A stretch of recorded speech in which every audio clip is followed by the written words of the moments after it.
Goeiemôre en weer eens baie welkom hier saam met ons by ons oggendoordenkings tyd. Lekker saam met jou. Ek praat hierdie week met jou oor die opgewondenheid van Jesus, oor die belofte van die Vader wat die Heilige Gees aan die mense gaan gee. Ek dink nie ons verstaan hoe opgewonde was Jesus oor hierdie volgende tydstip wat aanbreek in die geesteswêreld, in die gospel, die evangelie storie van God en mens en sy kinders nie. Ons dink Pinkster is maar net 'n kerkding. Nee, ons dink Pinkster is maar net, daar's Pinksterkerke en hulle hou Pinkster en dis maar net nog 'n. En ons besef nie, die grootheid van die hemele, die engele, die godheid, so opgewondenheid oor die belofte van nou gaan Immanuel, God met ons, is nie net Kersfees nie, nou gaan Pinkster, God met ons permanent wees, in ons lewens wees. Maar, dis nie iets outomaties nie. Hoor wat sê Jesus, Johannes 14:16, en ek sal die Vader vra, en hy sal vir julle 'n ander raadgewer stuur, om vir altyd by julle te wees.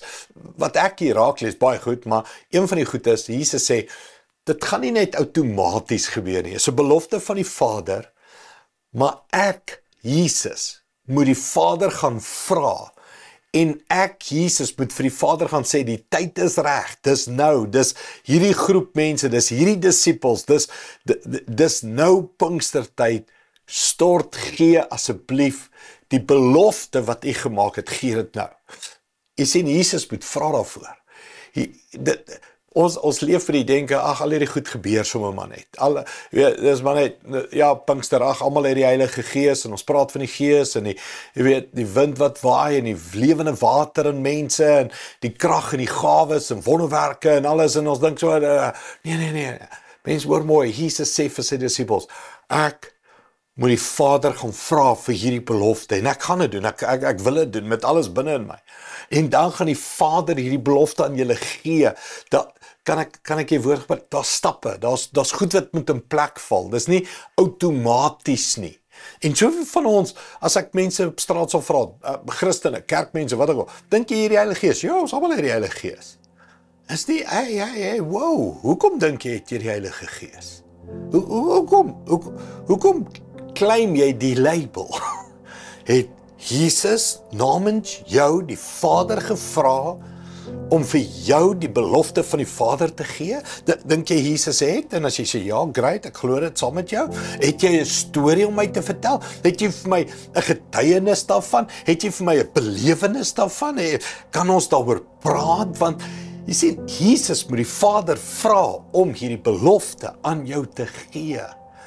Dis nie sommer net goedkoop nie, mens. Dis nie maklik nie, as ek daai woorde kan gebruik. Dis verniet, dis 'n geskenk, dis 'n belofte. Maar ek en jy moet daar gaan vra, ons moet gaan soek, ons moet verstaan. Ons moet bid, ons moet honger, ons moet dors, ons moet begeer, ons moet gehoorsaam, ons moet liefdevol soek na hierdie belofte. Kom ons bid dit saam. Hemelse Vader, Jesus, dankie. Dankie Jesus dat U namens ons by die Vader vra vir hierdie belofte. Ons vat dit nie van selfsprekend nie, en vergewe ons.